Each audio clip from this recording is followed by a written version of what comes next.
Today is Wednesday, September 21st. Big Fed decision this afternoon, so I guess a whole lot of quiet going to be happening this morning in the markets. I want to take a look at Europe now. There's something a little different going on there. This is the Stocks 50 index, kind of a pan-Europe blue chip index. You can see it's really not doing much of anything, moving sideways more than anything else. Kind of pacing the S&P 500 for the last couple of months, but overall lagging behind. You can see it actually has a bullish crossover the 50-day over the 200-day average, but everything's flat here, so I wouldn't put much stock in that. So why am I looking at Europe? Everyone's thinking, well, global recovery possible, the whole deal, Brexit's not so bad.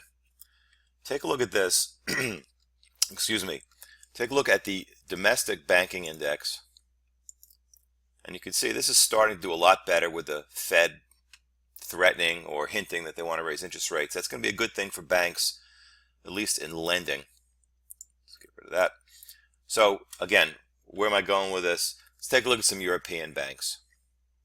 I'm just going to run down a list of stocks that really just trade here in whatever format, an ADR or some over-the-counter. Lloyd's Bank looks awful. UBS, awful. Still in a downtrend.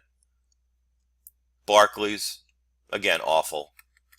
See what happened in Brexit there.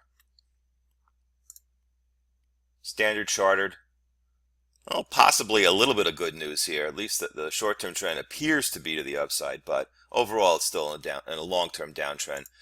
And everybody's favorite, Deutsche Bank, trading near those major lows. Check this out. Oops, wrong one. Check this out. There's a financial crisis low, and it's clearly well below that. So Deutsche Bank really just not getting it done. Credit Suisse still just does not look like something that you'd want to buy. And I can go down the list.